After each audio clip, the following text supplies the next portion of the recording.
عمران کی آیت شروع ہوتی ہے یا ایھا الذین آمنوا اتقوا اللہ حق تقاتہ۔ اہل ایمان اللہ کا تقوی اختیار کرو جتنا اور جیسا کہ اس کے تقوی کا حق ہے۔ اب یہ چونکہ خطاب ہو رہا تھا صحابہ کرام سے، اور ابھی یوں سمجھیے کہ مدنی دور کا آغاز تھا۔ اکثریت تو مسلمانوں کی وہ تھی کہ جو مکے میں پوری طرح آزمائشوں میں سے نکل کر آئے تھے، بھٹیوں میں سے گزر کر آئے تھے، کندن بن کر آئے تھے۔ ایمان اور یقین ان کے ریشے ریشے میں، ان کے رگ و پے میں سرایت کیے ہوئے تھا، لہذا وہاں تو خطاب ہوا یا ایھا الذین آمنوا، اے اہل ایمان اب یہ کرو، اللہ کا تقوی اختیار کرو، اللہ کی اطاعت اختیار کرو۔ آج چونکہ ہمارا معاملہ یہ ہے کہ بدقسمتی سے ہمارے پاس وہ دلی یقین والا ایمان نہیں ہے۔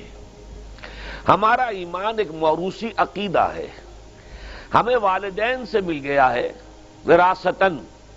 جیسے کوئی ہندوؤں کے گھر میں پیدا ہوا تو ہندو ہے، وہ انہی باتوں کو مانتا ہے، وہی دیویاں دیوتا جن کو اس کے والدین مانتے تھے۔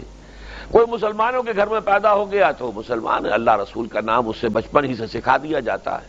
لیکن اس سے زیادہ یقین قلبی والا ایمان الا ماشاءاللہ جسے بھی ہو وہ تو بہت ہی خوش قسمت ہے، بہت ہی خوش بخت انسان ہے جسے یقین قلبی والا ایمان حاصل ہو جائے۔ اور یہ جان لیجئے کہ اصل ایمان نام ہے یقین قلبی کا۔ یقین پیدا کرے ناداں، یقین سے ہاتھ آتی ہے وہ درویشی کے جس کے سامنے جھکتی ہے فغفوری۔ قرآن مجید میں سورہ حجرات میں بھی فرمایا گیا کہ قالت الاعراب آمنا قل لم تؤمنوا ولکن قولوا اسلمنا۔ یہ بدو لوگ اعلان کر رہے ہیں، دعویٰ کر رہے ہیں کہ ہم ایمان لے آئے۔ نبی آپ ان سے کہہ دیجئے تم ایمان ہرگز نہیں لائے ہو، یوں کہو کہ ہم مسلمان ہو گئے ہیں۔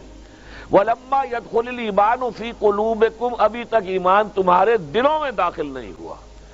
یعنی جب اسلام کو غلبہ حاصل ہو گیا، نبی اکرم صلی اللہ علیہ وسلم اور آپ کے ساتھیوں کو، صحابہ کرام کو عرب میں طاقت کی حیثیت حاصل ہو گئی، تو اب لوگ جو ہے جوق در جوق، فوج در فوج ایمان میں داخل ہو رہے تھے۔ اذا جاء نصر اللہ والفتح ورأیت الناس يدخلون فی دین اللہ افواجا۔ لیکن یہ جو فوج در فوج آ رہے تھے، ان کے ایمان کی وہ کیفیت نہیں تھی کہ جو ابتدا میں ایمان لائے تھے۔ جو لوگ شروع میں ایمان لائے تھے وہ اپنے گھر بار چھوڑ کر، اپنے باپ کو، ماں کو، بھائیوں کو چھوڑ کر، رشتے کاٹ کر، پھر یہ کہ انہیں پتا تھا کہ جیسے ہی ہم کہیں گے اشہد ان لا الہ الا اللہ واشہد ان محمد رسول اللہ، میں مار پڑنی شروع ہو جائے گی، ہمارے اوپر سختیاں آئیں گی، ہم پر سخت قسم کی پرسیکیوشن ہوگی، تشدد ہوگا۔ لہذا اس وقت تو ایمان وہی لاتا تھا جس کے دل میں یقین پورا پہلے سے پیدا ہو گیا۔ لیکن بعد کے دور میں ظاہر بات ہے کہ اب جیسے طاقت حاصل ہو گئی تو طاقتور کے ساتھ تو سبھی مل جاتے ہیں۔ لہذا ایسے لوگ بھی آگئے جن کے بارے میں میں نے ابھی آیت آپ کو سنائی، آیت نمبر 14 سورہ الحجرات کی، کہ تم اپنے آپ کو مسلمان تو کہہ سکتے ہو، مومن نہیں کہہ سکتے، اس لیے کہ مومن تو وہ ہوتا ہے جس کے دل میں ایمان کھپ گیا ہو۔ اسی معنی میں کہہ رہا ہوں کہ ہم بھی اگر اپنا جائزہ لیں گے تو ہمیں محسوس ہوگا کہ ہمارے دلوں میں وہ یقین نہیں ہے۔ یقین تو اگر ہو تو ہماری زندگیوں میں انقلاب آ جائے گا۔ پھر تو یہ ہے کہ لوگ ایک دوسرے کو دیکھ کر یوں سمجھیے کہ ان کے ایمان کے اندر اضافہ ہوگا۔ صاحب ایمان تو وہ ہے جس کے بارے میں حضور نے فرمایا اذا رؤوا ذکر اللہ، جن کو دیکھ کر اللہ یاد آ جائے۔ صاحب ایمان تو وہ ہوتے ہیں کہ جن کو دیکھ کر اللہ یاد آتا ہے۔ اس اعتبار سے ہمارا جو اس وقت معاشرہ ہے، 1.5 ارب کے قریب مسلمان دنیا میں ہیں، لیکن کیا وجہ ہے؟ ہمارے پاس عزت نام کی کوئی شے نہیں۔ حالانکہ اس دنیا میں ہر 5واں انسان مسلمان ہے، اندازہ کیجئے آپ، لیکن کوئی انٹرنیشنل معاملات، بین الاقوامی معاملات میں کوئی ہم سے کوئی رائے لیتا ہے، پوچھتا ہے؟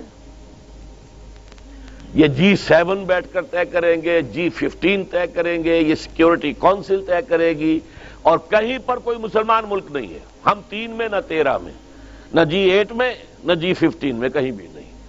ہمارے وسائل پر دوسروں کا قبضہ ہے۔ اب تو تیل بہت بڑی دولت تھی عرب ممالک کے پاس، اب آپ کو معلوم ہے خلیج کے اوپر پنجے گاڑ کر امریکہ بیٹھ گیا ہے، اور اس کے اتنے بڑے فوجی اڈے جو ہیں وہاں قائم ہو چکے ہیں۔ اس سرزمین میں جہاں سے کہ اللہ کے رسول نے حکم دیا تھا کہ یہود اور نصارہ کو نکال باہر کرو، آج وہاں پر ان کے اڈے ہیں، بیسز ہیں بہت بڑے بڑے۔ اس حوالے سے یہ ذلت ہم پر کیوں آئی ہے؟ اسی سورہ آل عمران میں اللہ تعالیٰ فرماتا ہے وَلَا تَهِنُوا وَلَا تَحْزَنُوا وَأَنْتُمُ الْأَعْلَوْنَ إِن كُنتُم مُّؤْمِنِينَ۔ اے مسلمانوں گھبراؤ نہیں، پریشان نہ ہو، رنجیدہ نہ ہو، اگر تم صاحب ایمان ہوئے تو تم ہی سب سے اونچے ہوگے۔ اب یا تو قرآن جھوٹا ہے معاذ اللہ، یا ہم مومن نہیں ہیں، تیسرا نتیجہ تو کوئی نہیں۔ قرآن کہتا ہے اگر تم مومن ہوئے تو سب سے اونچے تم ہوگے، تو آج تو ہم سب سے اونچے نہیں ہیں، تو یا اگر ہم صاحب ایمان ہیں اور اونچے نہیں ہیں تو قرآن نے جھوٹ بولا معاذ اللہ ثم معاذ اللہ، قرآن کی بات تو جھوٹی نہیں ہے، نتیجہ یہی نکلا کہ ہم مومن۔ اللہ اللہ